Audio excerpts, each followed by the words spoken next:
बिस्मिल्लाहिर्रहमानिर्रहीम, अस्सलाम वालेकुम नाज़रीन। प्रोग्राम आप देख रहे हैं साथ से सना हाशमी के साथ। मुझे उम्मीद है कि आप तमाम लोग खैर खैरियत से होंगे। वफाकी काबीना की मंजूरी के बाद तकरीबन 71 खरब 37 अरब का नया बजट माली साल का 2020-21 पेश कर दिया गया है। जब भी बजट होता है ज़ाहिर है हर साल ही, तो मैं हमेशा ये कहती हूँ कि मुझे समझ नहीं आता कि बात का सिरा कहाँ से पकड़े।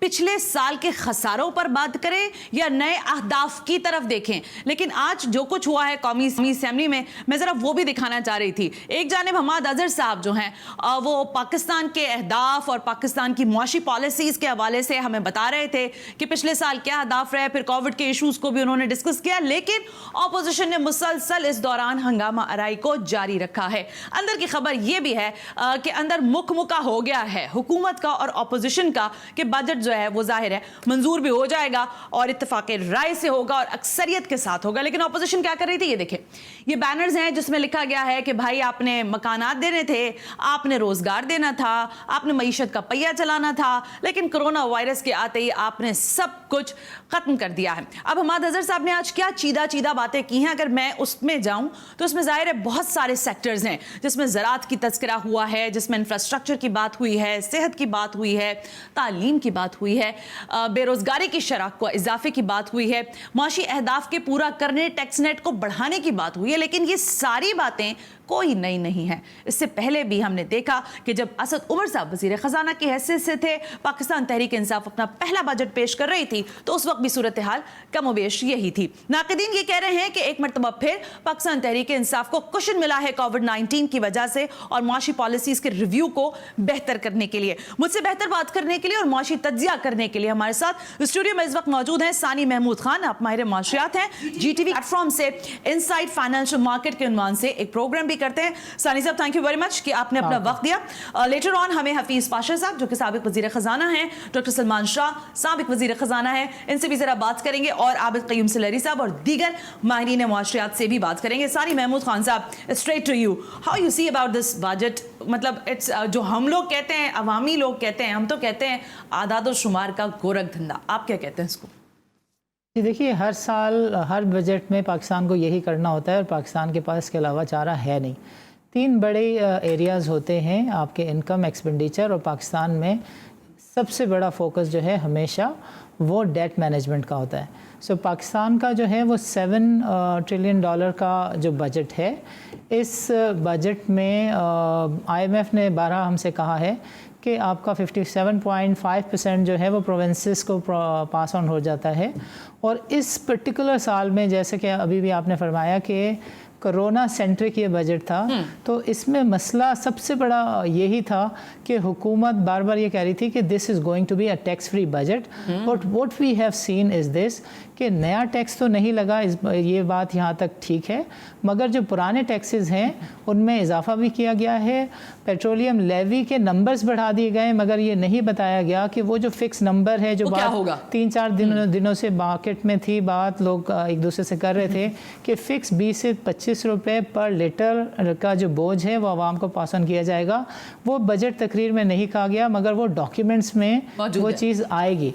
सो ये कहना मुनासिब नहीं है कि ये टैक्स फ्री बजट है। अगर टैक्स फ्री बजट है तो इन हालात में भी आपने जो टैक्स के टारगेट्स हैं उनको क्यों अपसाइड पर रिवाइज कर दिया है? सो burden anyway is going to be passed on to the people, लोगों की कमर पर इसका बोझ पड़ेगा।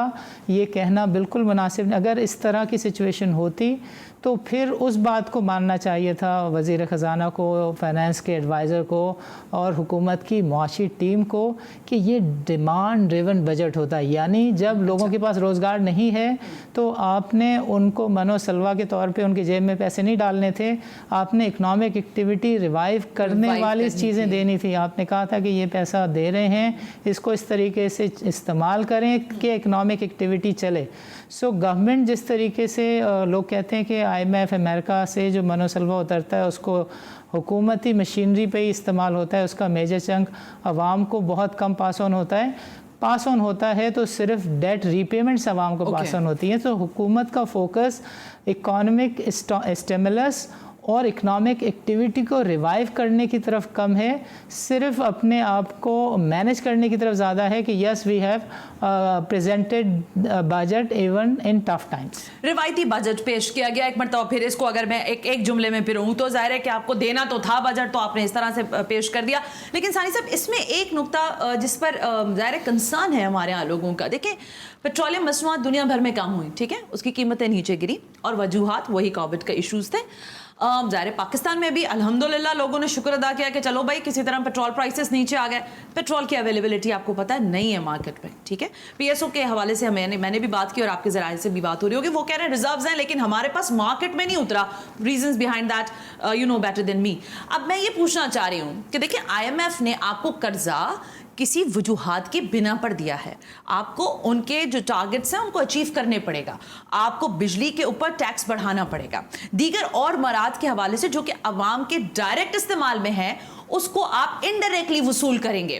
कैसे करेंगे? क्योंकि आपके यहाँ बेरोजगारी की शरह इस वक्त जबकि मैं और आप बात कर रहे हैं वो बतदरीज बढ़ रही है, फैक्ट्रीज बंद हुई हैं, लोग बेरोजगार हुए हैं। हुकूमत का वो एजेंडा याद रखिएगा जिसमें उन्होंने 1 करोड़ नौकरियां देनी थी, एक नौकरी भी नहीं आई है वहां से। हाउ वी बिकम, मतलब कैसे करेंगे ये सारा कुछ हुकूमत? देखिए, इसमें सबसे पहले इस बात को देखने की ज़रूरत है कि क्या पाकिस्तान दुनिया का वाहिद मुल्क है जो IMF से कर्जे लेता है और IMF के प्रोग्राम्स के तहत इस तरह की जो कंडीशंस है वो उनका पाबंद होता है? no. पाकिस्तान जो है उसका वो सिर्फ एक हिसाब से यूनिक है कि आप कर्जे लेते हैं लोगों की इकनॉमिक डेवलपमेंट के लिए, पॉवर्टी एलिविएशन के लिए, तालीम और रोज़गार के लिए, वो काम आप नहीं करते। आप इटली की मिसाल लीजिए, अर्जेंटीना को देख लीजिए कि there are countries on the face of this earth कि जिन्होंने 9 मरतबा सॉवरन डिफ़ॉल्ट किया है। God forbid, I am not saying कि हम उस तरह सोचें, मगर इस सिचुएशन में हमने 2 जगह से अपने कर्ज़ों की किस्तें माफ़ कराई और हम उसका ढंढोरा पीट रहे हैं। हम IMF को इस सिचुएशन में, हमारी लास्ट टाइम अपने प्लेटफॉर्म से बात हुई थी, हफीज़ पाशा साहब से हमारी बात हुई थी, हमारे इख्तियार साहब से बात हुई थी, उन्होंने कहा था कि IMF से ये बात करे गवर्नमेंट कि आपके पास जो मैजिक बॉल है हमें दिखा दें और बता दें कि आगे सितंबर के बाद, आप तो कह रहे हैं ना सितंबर तक लॉकडाउन रहेगा दुनिया में, आप मैजिक बॉल से बता दें आगे क्या सिचुएशन रहेगी, हम आपकी कंडीशंस मान लेते हैं। How the hell you are agreeing to the conditions? आप रेवेन्यू टारगेट्स भी बढ़ा रहे हैं और आप साथ साथ कह रहे हैं कि ये अवाम दोस्त बजट है, तो ये मुनासिब नहीं है। अवाम के लिए अगर ये कहना है कि हम फैसिलिटीज़ दें, हम उनको तालीम दें, हम उनके लिए डेवलपमेंट प्रोजेक्ट लेकर आएँ, तो वो नंबर्स में नज़र आना चाहिए। आपके पास नंबर्स में कर्ज़ों के अदाद शुमार नज़र आते हैं कि 25 के बजाय $30 अरब का आपको इस वक्त रिजर्व्स रखने हैं ताकि आप कर्जों और सूद की मद में अदायगियां कर सकें। मुझे तो लग रहा है सानी साहब के बजट का एक बड़ा हिस्सा हम कर्जों में ही चुकाते रह जाएंगे, बाकी पीछे हमारे पास कुछ बचने वाला नहीं है। लेकिन इसमें मुझे एक जुमला कहने की इजाज़त दें कि 3 साल से हुकूमत जो है डेट लिमिटेशन एक्ट, वो इस चीज़ का नाम है कि 60% से ज़्यादा अगर आपकी इनकम का कर्जे में जा रहा है तो आपकी पार्लियामेंट को उसको अप्रूव करना है। 3 साल से पार्लियामेंट में उस पर बात नहीं हो रही। हम 80% पे इस साल चले गए। माशाअल्लाह, देखिए जरा टारगेट कैसे अचीव होंगे। लेकिन सानी साहब की इसी बात के साथ साबिक वजीर खजाना हफीज पाशा साहब ने भी हमें ज्वाइन कर लिया है, तो सानी साहब उनको भी वेलकम करते हैं और जरा जानते हैं हफीज पाशा साहब से कितना फ्रेंडली बजट लगा आपको। हफीज पाशा साहब, आप खुद भी पेश करते रहे बजट, आपको लगता है जो अहदाफ हमने मुकर्रर किए हैं, हमसे मुराद हुकूमत ने मुकर्रर किए हैं, और उनकी अचीवमेंट हो सकेगी? और फिर इससे बढ़कर जो खसारा है, जो कर्जों का एक बड़ा बोझ है, उसको कैसे उतारेंगे? जैसे सानी साहब कह रहे 60 से करते करते 80 के ऊपर लाके खड़ा कर दिया, पार्लियामेंट में बात ही नहीं हो रही है। आगे हमारे साथ हफीज साहब। ओके, हफीज साहब जैसे आते हैं। अच्छा सानी साहब, ये जो आप तस्करा कर रहे हैं, इसी के साथ देखें, मैं या आप, हम जब भी बात करते हैं प्रोग्राम्स में तो हम अवाम की बात करते हैं, ऑब्वियसली हम अवामी राय के ऊपर ही बात कर रहे होते हैं।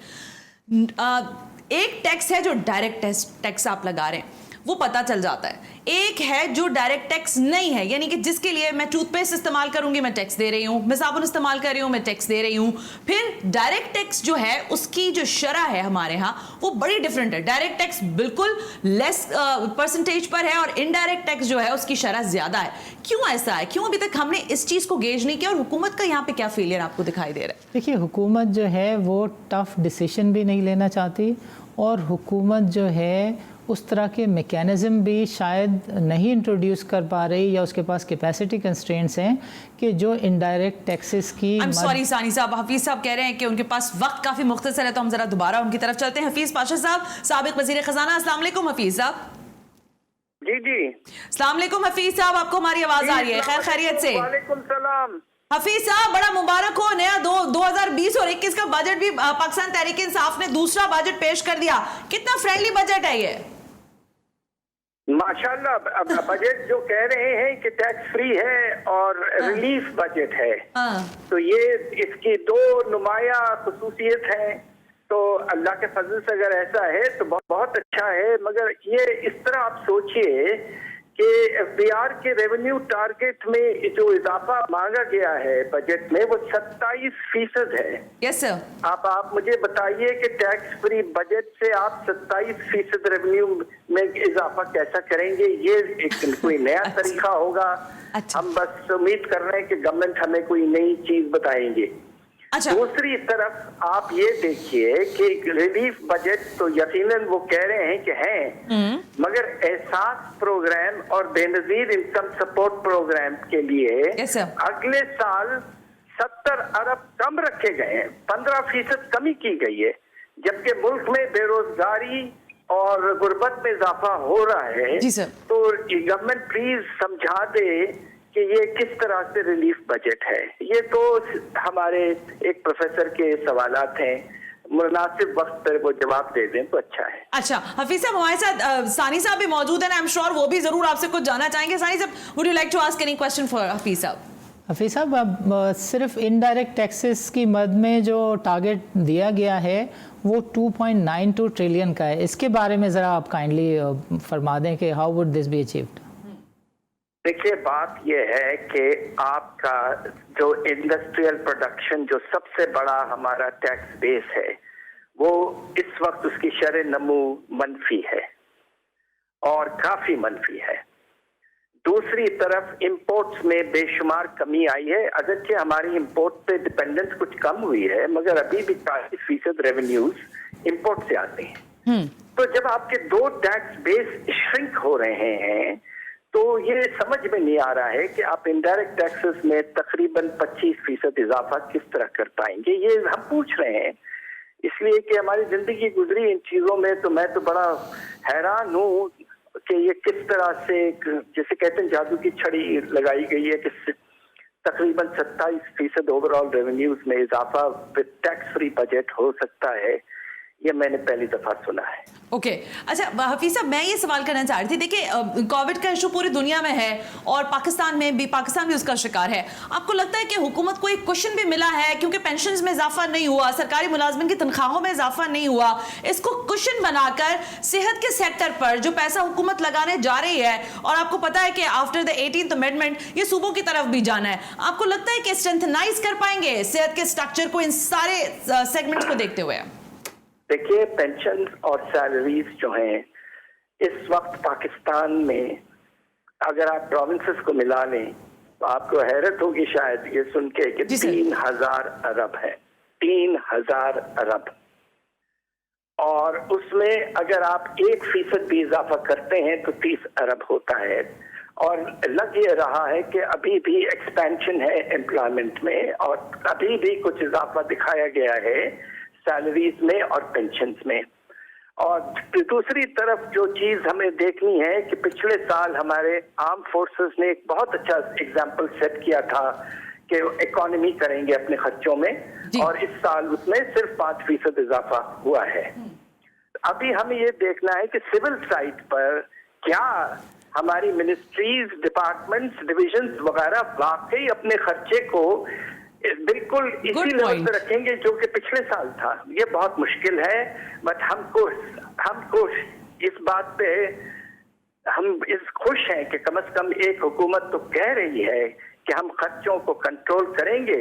अब ये देखना है कि तरीके क्या इख्तियार किए जाएंगे कि खर्चे वाकई कंट्रोल हो जाएं, इसलिए कि अभी तक तो कम से कम हर साल 10 से 15% इजाफा होता रहा है। ओके हफीज साहब देखिए, अब पाकिस्तान एक ज़राई मुल्क है। एग्रीकल्चर के सेक्टर के अंदर हम जो देखते हैं मामलात, वहां पर हमने ये देखा कि हर हुकूमत, ये मैं पाकिस्तान तहरीक इंसाफ की नहीं जिसका ये तीसरा बजट है, लेकिन हर हुकूमत कहती है कि हम ज़राअत के शोबे को स्ट्रेंथनाइज करेंगे, वो नहीं हो पा रहा। देखिए काश्तकार के आज भी वही मसाइल हैं, शुगर के जो इशूज आपके सामने आए, जो स्कैंडल सामने आए, वो भी उसी से नथी है। आप समझते हैं कि हमने एग्रीकल्चर को बहुत ज्यादा निगलेक्ट किया, और इस वक्त इस बजट में आप उसकी क्या रेशो देखते हैं?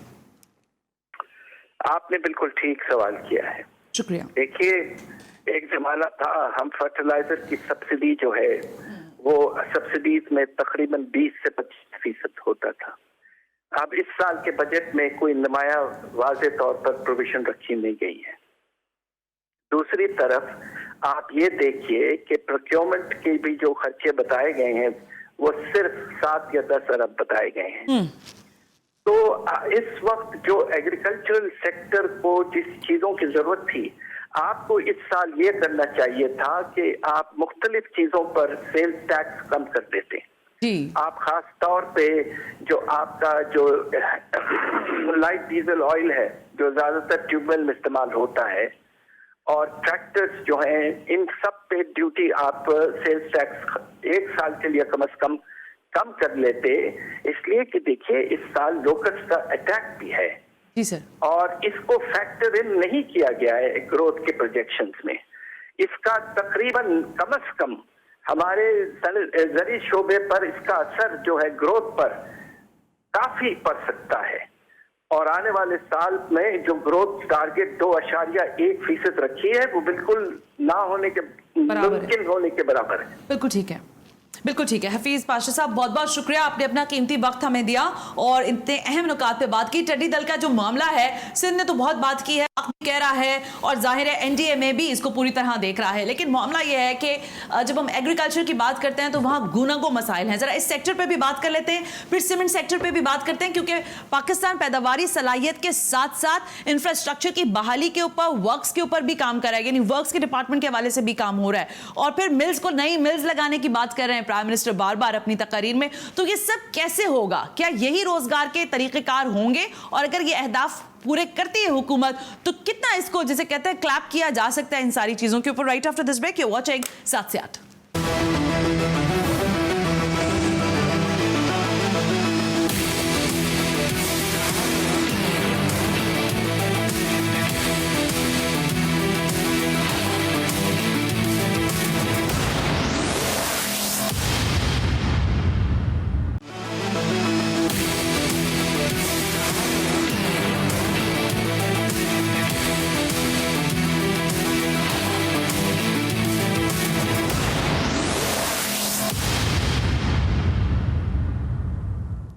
वेलकम बैक नाज़रीन, हम ब्रेक पर थे और ब्रेक के दौरान मैं और सानी खान साहब यहाँ पे ये बात कर रहे थे कि हमने देखा है बड़ी बड़ी बजट स्पीच होती हैं, और बड़ी बड़ी बजट स्पीच के 2-3 ही मकासद होते हैं। सबसे अहम मकसद तो ये होता है कि आपने जो अहदाफ हासिल किए होते हैं वो आप बताते हैं, और फिर आप नए बजट के हवाले से आवाम को एतमाद में लेते हैं कि नहीं जी बहुत बेहतर बजट हो रहा है। लेकिन बड़ी शॉर्ट स्पीच थी शायद बजट की, और उसकी वजूहत यही थी कि शायद maybe I am wrong कि हुकूमत के पास कुछ था नहीं देने को आवाम के लिए, और इतलात ये भी हैं इनसाइड कि शायद लॉकडाउन की जो सिचुएशन के बाद सूरत हाल है उसमें मुआशी पॉलिसीज को हुकूमत पूरी तरह से मॉनिटर नहीं कर पाई। आबिद कयूम सुलेरी साहब माहिर माशियात हमारे साथ टेलीफोन लाइन पर आ गए, जरा उनसे भी उनका तज्जिया जान लेते हैं। आबिद कयूम सुलेरी साहब, कैसा देखा आपने इस तीसरे बजट को जो कि पाकिस्तान तहरीक इंसाफ की हुकूमत की जानिब से अवाम पाकिस्तान को दिया गया? सुलेरी साहब, सुलेरी साहब आप हमें सुन सकते हैं? ओके, हम सुलेरी साहब से दोबारा रब्ता कायम कर लेते हैं। सानी साहब, आप और हम यही बात कर रहे थे कि बजट स्पीच में तबालत होनी चाहिए थी, लेकिन वो जब भी होती है ना जब कुछ देने के पास हो हुकूमत के, तो आपको नहीं, आपको भी यही लगता है कि उनके पास कुछ नहीं था देने को, इसलिए इतनी शॉर्ट रही है? देखिए, ये जो बजट है एज सच, इसमें ये एक एक्सपेंशनरी बजट नहीं है। ये एक बजट ऐसा है कि जिसमें हुकूमत is just trying to present a budget. ये भी ड्यूटी पूरी की है। ये भी एक इनफैक्ट कारनामा है इस वक्त, और इस गवर्नमेंट ड्यूली इसका क्रेडिट चाहती है कि इन हालात में भी we were able to present a budget. Okay. यानी 2 और 2 4 दिखाना, और जबकि आपकी किटी में दोनों जगहों पर कुछ भी नहीं हो, ये नंबर्स की बड़ी जगलरी और मेहनत का कमाल है। इसमें we should give due credit to the government machinery who have presented this budget. Because of the, I think अगर पॉलिटिकल बात करें, क्योंकि अभी तक हमने जो ऑपोजिशन का जो तरीक़ेकार था वो नहीं देखा। शेडो बजट कोई नहीं आया, कोई टफ टाइम नहीं दिया हुकूमत को। प्रॉबेबली ये सारे एजेंडाज भी हों, क्योंकि ऑपोजिशन फंसी हुई है इस वक्त नैब केसेस के अंदर, करप्शन केसेस के अंदर। तो हुकूमत को ये लगा कि this is the right time to get them involve, कि इनको इस तरह से कर लिया जाए। वेल, जरा मैं कुछ सेक्टर्स पे बात करना चाहती हूँ सानी साहब। एक तो ये कि हमें ये बताएं कि इंडस्ट्रीज को जो है वो आपने एक ज़ाहिर पूरी तरह से एक शोबे का दर्जा दे दिया, और उसको खोलने की ज़ाहिर प्राइम मिनिस्टर ने बात भी की ड्यूरिंग द लॉकडाउन। इस दौरान क्या आप मुझे ये बताएंगे कि अगर हम जो तरक्याती मंसूबे हैं उनको देखें, आप समझते हैं कि हुकूमत के पास अब वक्त है कि वो उनको अचीव कर जाए तरक्याती मंसूबों में? चाहे फिर हम अगर उस इम्पॉर्टेंट और मेगा प्रोजेक्ट की बात करें which we call the CPEC, तो कैसे देखते हैं इन सारी चीज़ों को? थोड़ा सा इस पर तज्ज़िया कीजिएगा। देखिए, पहले तो ये बात कर लें कि जो इंडस्ट्री है उसमें एक नेगेटिव ग्रोथ है 2.6% की। अच्छा। आपने जो एग्रीकल्चर में 2.7% की ग्रोथ देखी है वो पूरी की पूरी तकरीबन ऑफसेट हो गई बिकॉज ऑफ दी LSM में कोई 4-4.5% की एक नेगेटिव ग्रोथ रही है, जिसके लिए इंडस्ट्रियलिस्ट, सनतकार और जो बिजनेसमैन हैं, दे आर वेरी पर्टिकुलर कि कोरोना से पहले ही ये तूफ़ान आ चुका था। कोरोना को तो हम कोरोना के अकाउंट में तो हम बहुत कुछ डाल रहे हैं, तो हमने ये चीज़ भी डाल दी कि ये सब चीज़ें कोरोना की वजह से ख़राब हुई हैं। लेकिन अगर आप प्री जनवरी देख लें, फरवरी से पहले के नंबर्स देख लें और पोस्ट पेंडेमिक नंबर्स देख लें, तो आपको बहुत ज़्यादा फ़र्क नहीं मिलेगा। वो की चीज़ें टेपर हुई हैं, ख़राब हुई हैं, लेकिन पिछले 9 महीने के नंबर्स भी मुतासिर कुन नहीं थे। राइट। सो पहली चीज़ तो ये नोट कर लें कि जो सबसे बड़ी तबाही फैली है मईशत में वो इंडस्ट्री की साइड पर है, और जिसमें बिजनेसमैन आर वेरी पर्टिकुलर कि जो स्टेट की पॉलिसी थी टुवार्ड्स दी हॉट मनी, उसने बहुत ज़्यादा इफ़ेक्ट किया इंडस्ट्रीज़ को के लगने को, डेवलपमेंट को। अगर किसी को आप ये कह दें कि तुम्हें जो है, यानी आखिरी दिनों में 4-6 महीने पहले की मैं आपको बात बता रहा हूँ कि 14.5 पौने 15% पे अगर किसी के पैसों की प्लेसमेंट हो जाए तो वो इंडस्ट्री क्यों लगाएगा? सो ये जितने भी अरसे तक ये कोरोना नहीं आया था, दी state bank was very particular and they were clear कि जो उनका मॉनेटरी स्टांस है वो बिल्कुल ठीक है। दुनिया को जो स्मार्ट फंड मैनेजर्स हैं उनको सूद पे हम 14% पे डॉलर्स की इन्वेस्टमेंट ले लें, 12% पे ट्रेजरी बिल्स की ले लें। So this is what we have done in the 2 years। फिर ये कोरोना के बाद अब ये कहना कि हमने इसकी वजह से चीज़ों को मुश्किल से संभाला है, इसमें मुझे एज एन एनालिस्ट ज़्यादा वज़न नहीं दिखता। फिर इंडस्ट्रीज़ की साइड पे भी हमने देख लिया कि बहुत बुरी तरीके से मसाइल रहे हैं। क्या है चीज़ों? जब तीसरी बात यह है कि जो आप कह रही थी कि कंस्ट्रक्शन की साइड पे आपने कहा कि हम ये खोल रहे हैं और इसको रिलैक्स कर रहे हैं, तो कंस्ट्रक्शन की साइड पर अगर आपने सप्लाई साइड क्रिएट कर ली, 44 सेक्टर्स को एक्टिवेट कर दिया, बट द पॉइंट इज़ कि आप जिसके लिए कंस्ट्रक्शन कर रहे हैं वो उसके पास तो नहीं है पैसा आपकी चीज़ें ख़रीदने के लिए। सो ये इकॉनमी इतनी आसानी से रिवाइव नहीं करेगी। गवर्नमेंट ने जो चीज़ अच्छी है इस बजट की, पॉजिटिव है, that is ML1, that is fantastic of them कि वो सी पैक में कराची टू पेशावर ये जो रेलवे लाइन है इसको डबल कर रहे हैं। दैट इज़ ग्रेट बिकॉज इससे रोज़गार क्रिएट होगा, और इसमें ये नहीं होगा कि यू आर एक्सपेक्टिंग कि जो आप चीज़ बना रहे हैं उसको कोई ख़रीदे भी, तो इसमें ख़रीदार आपको नहीं चाहिए। जो डैम की कंस्ट्रक्शन है, that's a fantastic project once again because you need not the buyers, you are just consuming, और उसकी वजह से रोज़गार क्रिएट हो रहा है, इकोनॉमिक स्टिमुलस आ रहा है। जो तीसरी ख़राब चीज़ है, तीसरी चीज़ है जिसको गवर्नमेंट ज़रा बेहतर कर सकती थी, आई थिंक वो ये है कि पैसे मनोसलवा की तरह बांटने के बजाय वो ये पैसे जिम्मेदारी के साथ लोगों को देती कि आप फला एक्टिविटी में लगाएं तो ये फ़ायदा है, फला एक्टिविटी में लगाएं तो ये रिबेट है। गवर्नमेंट ने वो थिंकिंग नहीं की। गवर्नमेंट ने कहा कि हम IMF से उधार ले रहे हैं, आप भी उधार ले लीजिए, हम और आप एक ही कश्ती के सवार। Which is very bad. जब हम पढ़ते रहे और अब आप शायद मेरा ख्याल है अब ये कहा जाता है कि दुनिया में जो भी बच्चा पाकिस्तान में पैदा होता है वो 1 लाख का मकरूज होता है। मुझे लगता है वो 1 लाख से बढ़ते बढ़ते कहीं ये इजाफा ज़्यादा ही ना हो जाए। लेकिन स्टेट बैंक के बारे में हुकूमत ने, हमाद अजहर साहब ने कहा, सानी साहब, कर्जा नहीं लिया हमने स्टेट बैंक से, बड़ा क्लियरली कह रहे थे हमाद साहब। इतना फाइन और क्लियर प्रोजेक्ट्स और पॉलिसीज के साथ हुकूमत काम करिए। So why you people are doubting for them? देखिए, अब हमारे यहाँ एस्प्रिन, पैनाडोल और जो शॉर्ट टर्म इलाज है, हम उसको अब समझ बैठे हैं कि सिर्फ यही एक सही रास्ता है और सिराते मुस्तकीम है। हमने सुकूक से 200 अरब रुपए का कर्जा अभी रेस किया और हमने सारी दुनिया में बगलें बजाई कि ये जो सर्कुलर डेट है, हमने इसके जिन को बोतल में बंद कर दिया। मैं आज आपसे ऑन रिकॉर्ड कह रहा हूँ कि ये 6 महीने से ज़्यादा की नहीं है, बिकॉज सर्कुलर डेट की क्रिएशन को तो रोकने पे तो बात करने पे आई थिंक ये पाबंदी है। उस पर तो जो कोई पाबंदी बात करेगा उसको मसाइल का सामना करना पड़ेगा। सो जितनी भी बातें होती हैं वो इस कॉन्टेक्स्ट में होती हैं कि हमने यहाँ से कान नहीं पकड़ा, अब हमने इस तरफ से कान पकड़ लिया। अच्छा, कान पकड़ने की बात के साथ ही ना ब्रेक लेना है, लेकिन ये इम्यूनिटी स्कीम भी तो आती है बीच में, मुझे वो बड़ी इंटरेस्टिंग लगती हैं। और साथ साथ ये जो इम्यूनिटी स्कीम के तनाजुर में गो के अभी मैं सुन रही थी जब हम ट्रांसमिशन देख रहे थे GTV मुसलसल दोपहर 1 बजे से अपनी ट्रांसमिशन का आगाज किए हुए कि हमारे यहाँ माने या ना माने, आपके यहाँ ग्रे एरियाज हैं इकोनॉमी के, और हो सकता है मैं गलत हूँ, लेकिन बड़े बड़े लोगों के साथ जब हमने इस पर बात की तो उन्होंने कहा कि आपकी इकोनॉमी कोलैप्स उसी ग्रे इकोनॉमी की वजह से नहीं कर रही है। जरा इसके ऊपर थोड़ी डिबेट करेंगे right after this break. You watching 7 से 8।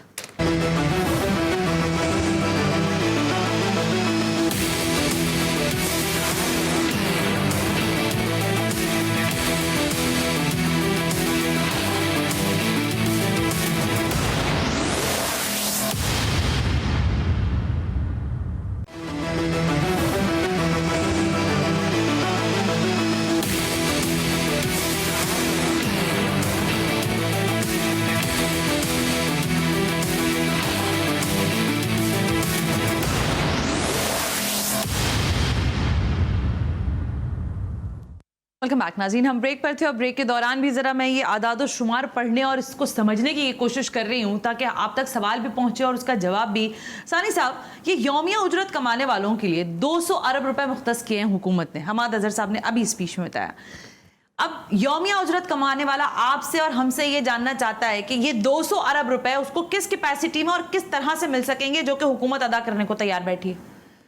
देखिए, एहसास प्रोग्राम के जो नंबर्स हैं उसको तो गवर्नमेंट ने रिड्यूस किया है, और दूसरी तरफ जब हम ये देखते हैं कि 60 ट्रिलियन में से 2.9 ट्रिलियन तो सीधा प्रोविंस को चला जाएगा और 1 पॉइंट समथिंग ट्रिलियन है जो कि नॉन टैक्स रेवेन्यूज़ हैं, जो कि पाकिस्तानी से हम एक्सपेक्ट कर रहे हैं कि वो फॉरेन रेमिटेंसेस की सूरत में भेजेंगे। तो मुझे वहाँ पे भी एक बहुत बड़ा मसला दिखाई देता है। सो ये at the end of the day मुझे नहीं लगता कि ये जो नंबर्स हैं ये इनको सिवाय वादों के कुछ और कहा जा सकता है या कहा जाना चाहिए, या मुस्तकबिल में इसके लिए कोई और इस्तेलाह इस्तेमाल की जा सकेगी। इफ़ यू अलाउ, वक्फे से पहले हम ये भी बात कर रहे थे कि जो ग्रे इकॉनमी है उसने भी उसके ऊपर अगर आप इजाजत दें तो आई वांट टू मैं सानी साहब आती हूँ। हम बात यही कर रहे थे, सानी साहब ने बिल्कुल सही कहा कि ग्रे इकोनॉमी कहा जाता है कि वो आपकी इकोनॉमी को कोलैप्स नहीं होने देती है। हम सुनते हैं जब भी डिबेट होती है। शाहिद हसन सिद्दीकी साहब आ गए, माहिर माशियात, जरा उनसे पूछ लेते हैं। हसन साहब, शाहिद साहब बहुत बहुत शुक्रिया। जरा ये बताएं कि हुकूमत रही है, कोई आपके ऊपर टैक्स नहीं लगाया, पेंशन्स में इजाफा इसलिए नहीं कर रहे क्योंकि कोविड के इश्यूज हैं, जाहिर है जो हमारे सरकारी मुलाजमीन है उनकी तनख्वाहों में भी इजाफा नहीं हुआ, कोविड के इश्यूज हैं। 200 अरब रुपए, 1-2 रुपया नहीं शाहिद हसन सिद्दीकी साहब, 200 अरब रुपए यौमिया उजरत कमाने वालों को अदा किए जाएंगे। एहसास प्रोग्राम के लिए 108 अरब रुपए मख्तस किए गए हैं। फिर किस बात का रोना है, क्योंकि बड़ा फ्रेंडली बजट दिखा रही है हुकूमत। देखिए, बात ये थी कि ये सारी बातें सही नहीं है।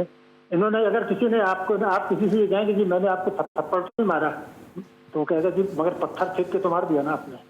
मैंने वैसे दोनों में से कोई काम नहीं किया। मैंने कोई नया टैक्स नहीं लगाया, तो आपने पुराने टैक्सों की शरह बढ़ा के कैटेगरी तो बढ़ाई है।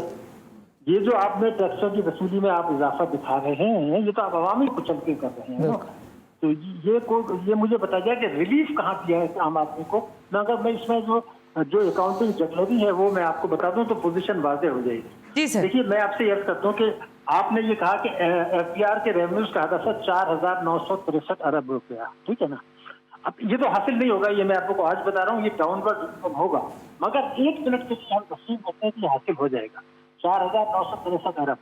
इसमें से आपने 2,874 अरब रुपया सूबों को दे दिए NF के वार्ड के तहत, वो तो कानूनी देने हैं। अब आपके पास बचे 2,091 बिलियन और डिफॉल्ट सूद के लिए चाहिए आपको 4,000 अरब।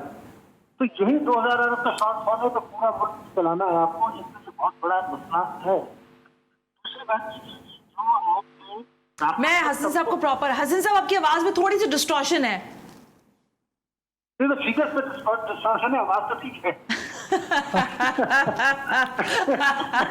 गुड शाहिद साहब, डिस्टॉर्शन तो हमेशा से रही है, नॉट फॉर न्यू आस, क्या हमारे लिए तो नया नहीं है ना। सो कैरी ऑन शाहिद साहब। कोरोना के बारे में आप ज्यादा डिस्टॉर्शन ना करें, पहले लोग जो है बीमार हैं। आई am not doing anything Shahid साहब। लोगों को पूरा नहीं चलना, तो अब तो ना हिट करें ना लोगों को। जी शाहिद साहब, कैरी ऑन प्लीज। देखिए, मैं आपसे यह कर रहा था कि बेसिक चीज, बुनियादी चीज क्या है, वो ये है कि हमने इस हुकूमत में 3 टैक्स एमनेस्टी दे दी चोरों को। खुद ही कहते हैं टैक्स एमनेस्टी का मतलब ये है कि जो आदमी जो अवेल करता है वो कहता है मैं चोर हूँ, मगर मुझे आप माफ कर दें। आपने क्या किया कि चोरी के पैसे फ्रॉड से बंगले हैं, उस पर ये कहा कि और आपको सफल होगी। लेकिन अगर आपने अपनी आमदनी की तनख्वाह से बचा के कुछ देन कर दी, उसमें जो मुनाफा मिला उस पर टैक्स है 15%, चोर के ऊपर है 1.5%। मुझे बताइए कि दुनिया में या पाकिस्तान में कहीं 1.5% पर माफी मिली है, जबकि आपका टैक्स रेट 25-30% है। तो आपने 3 टैक्स एमनेस्टी इस हुकूमत में दे दी। एग्री ऑन दैट शाहिद साहब, वेरी मच राइट। तो उसका बोझ किस पर डाला आपने? पेट्रोलियम मसनूआत पर। तो पेट्रोलियम की जिसको आपने 8 रुपये से बढ़ा के 30 रुपये कर दिया, GST जो 0.5% उसको आपने 15 कर दिया, तो आवाम कुछ नहीं ना उसके ऊपर। तो फिर एक और आपको मैं सीखा दे रहा हूँ, मेरी जिम्मेदारी करेक्टनेस की, कि 2 मिलियन से ज्यादा लोग हैं जिन्होंने बैंकों में पैसा जमा कराया है। ओके शाहिद साहब, आई एम सॉरी, मैं वो पूरी बात आपकी समझना चाहूंगी। आई एम श्योर कि जरा इसको आपके सिग्नल का शायद मुझे लग रहा है इशू आ रहा है। सानी साहब, हम वो ग्रे इकोनॉमी वाला एरिया पे बात कर लें, फिर मेरे पास एक सवाल था वो मैं आपसे करती हूँ।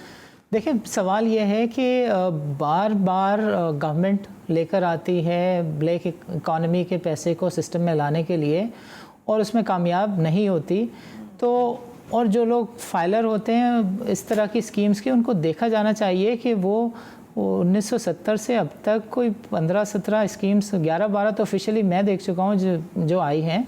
तो वो उस जो नए ब्लैक इकोनॉमिस्ट पैदा होते हैं उन पे भी ज़रा नज़र इनायत होनी चाहिए। हमारे पास ब्लैक इकोनॉमी की सिचुएशन ये है कि होंडा टोयोटा को कोई मसला नहीं है, अप्रैल के महीने में एक गाड़ी बिकी, they have no problem, absolutely no problem. वो गाड़ियों की जो प्राइसेस हैं 18 लाख से 3.9 मिलियन 40 लाख रुपए पे ले गए हैं। उनको ये मसला नहीं है कि कब बिकेगी, कैसे बिकेगी। दे आर 100% श्योर कि थोड़ा सा चीज़ें नॉर्मल होंगी, टैक्स में रिलैक्सेशंस आएगी, तो बाहर हमारे पास बहुत है। ठीक है। सो गवर्नमेंट अगर एक दफ़ा डिसाइसिव मूव ले, एक दफ़ा इसको भी ट्राई कर ले कि अब काले धन के ऊपर स्ट्रिक्ट एक्शन होगा, शायद वो एक अच्छा स्टिमुलस हो to curb the black economy. अच्छा सानी साहब, क्योंकि बड़ा डिबेटेबल पॉइंट है, मैं इसलिए बात कर रही हूँ। देखिए, इंडस्ट्रीज को ग्रो करने के लिए अभी जो आज के स्टेटमेंट और जो प्राइम मिनिस्टर ने कहा है वो भी आपके जहन में होगा। उन्होंने कहा नहीं पूछा जाएगा कि आप कहाँ से पैसा ला रहे हैं और कैसे लगा रहे हैं, आप पैसा लगाएं इंडस्ट्री में। तो ये यहीं से तो मसले शुरू हो जाते हैं। फिर ये कंस्ट्रक्शन के लिए कंस्ट्रक्शन के लिए जो प्राइम मिनिस्टर साहब ने कहा है कि जो यूनिट खरीद रहा है, फ्लैट खरीद रहा है, वो भी ना बताए, जो ये प्रोजेक्ट बना रहा है वो भी ना बताए। पास्ट में कितनी 100 मरतबा ऐसा हुआ है और उसका रिज़ल्ट नहीं आया। हमेशा यही बात बाद में सामने आई है कि चंद ख़ास लोग होते हैं, 4-5 नाम होते हैं और वो फिर ऑर्डिनेंस लेके कोर्ट में भी जाते हैं कि हमें इसकी प्रोटेक्शन है। बिल्कुल। और दुनिया में सानी साहब आपकी कथन कलामी के साथ ऐसा होता है कि अगर जब इस तरह के प्रोजेक्ट्स इस तरह की अनाउंसमेंट्स होती हैं तो प्रोजेक्ट्स तरतीब दे दिए जाते हैं और आवाम को वहाँ पर फैसिलिटेट किया जाता है, लेकिन यहाँ पर सूरत हाल बड़ी मुख्तलिफ हो जाती है। आवाम से पैसा घसीट लिया जाता है, जो बना रहे होते हैं, ज़ाहिर कंस्ट्रक्शंस होती हैं, अगर फ्लैट्स बन रहे हैं या यूनिट्स बन रहे हैं तो वो फिर डायरेक्ट आवाम ही इफेक्टेड होती है, क्योंकि पहले ही उससे ले लिया जाता है कि आसान कब्जे के लिए आप इतने इतने हज़ार रुपया या लाख रुपया जमा करवाएं। वेल, रेमिटेंसेस का मैं एक सवाल करना चाह रही थी सानी साहब, कितना इन्हिसार कर रही है हुकूमत? क्योंकि हम जब भी प्राइम मिनिस्टर की बात करते हैं वो कहते हैं मैं रेमिटेंसेस के हवाले से अप्रिशिएट भी करते हैं, जाहिर है, लेकिन आप समझते हैं कि हुकूमत इस पर बड़ा इन्हिसार कर रही है, जो शायद, जो मुझे लग रहा है, हो सकता है मैं गलत हूँ, जो मुस्तकबिल में शायद उसको इतना बेनिफिशियल ना रहे उसके लिए? देखिए, बॉल पार्क नंबर देना दुनिया का आसान तरीन काम है। आप कहें पिछले साल 10 रुपये आए थे, इस साल 9.25 रुपये या 11 रुपये आएंगे, इसमें कोई मसला नहीं है। आपको ये नहीं पता है या ये आप दिखाना नहीं चाहते, लोगों को बताना नहीं चाहते कि जो दुबई है वहाँ पर ये बात हो रही है कि अगर 6 महीने ये लॉकडाउन रहता है, there be number of buildings कि जिनके स्ट्रक्चर को will have to be raze to the ground because उसकी मेंटेनेंस का ख़र्चा ज़्यादा है उसको खड़ा रखने की कीमत से। सो जो पाकिस्तानीज़ यूएई से भेजते हैं पैसे, सऊदी अरब से भेजते हैं, जो ऑयल सेंट्रिक इकॉनमी से पाकिस्तान में पैसा आता है, we should be very particular and clear कि वो पैसा नहीं आने जा रहा। सऊदी अरब एक मॉडर्न सिटी अगर बना रहा है, ज़्यादा फोकस से उस पर काम कर रहा है इन दिनों में, तो वो इसलिए कर रहा है कि सऊदी अरब को पता है कि ऑयल की डिमांड, ऑयल ने जो हाइज़ बनाए हैं वो अब अपनी ज़िंदगी में हम लोग अगले 20 सालों तक उस तरह के हाइज़ नहीं देख सकेंगे। डी ग्लोबलाइजेशन के कॉन्टेक्स्ट में हम देख लें कि सारी दुनिया में सारी काम रुके हुए हैं। आपके आर्मी चीफ अफ़गानिस्तान में जाके इसलिए बैठते हैं ये 2 दिन पहले कि अमेरिकन को एग्ज़िट चाहिए, सो पैसा इकोनॉमीज़ में नहीं होगा। हमें इसको सोच कर यही मेरा कंसर्न था जिसको आपने बड़ा क्लियरली लोगों तक पहुंचाया। Well, thank you very much सानी महमूद खान साहब एंड बाकी तमाम हमारे शुरा का भी जिन्होंने इस प्रोग्राम में हिस्सा लिया, शिरकत की। लेकिन इस 71 अरब 37 अरब के वफाकी बजट के हवाले से अवाम पाकिस्तान शायद खुश नहीं है, क्योंकि अवाम को मिला शायद कुछ नहीं है हमेशा की तरह। और मैं कहती हूँ कि जैसे अवाम ने अपने अखराजात में इजाफा किया है कि आमदनी 98 है और उनका जो खर्चा है वो रुपया है, तो हुकूमत वक्त का भी यही हाल है। हुकूमत कर्जों पर कर्जे ले रही है और बजट का 80% कर्जों की मद में ही जाने वाला है। तो क्या लगेगा हुकूमत पर और क्या लगेगा हुकूमती मंसूबों पर, ये शायद हम मुस्तकबिल में देख सकेंगे। आज के प्रोग्राम से सना हाशमी को इजाजत दीजिए। अल्लाह हाफिज।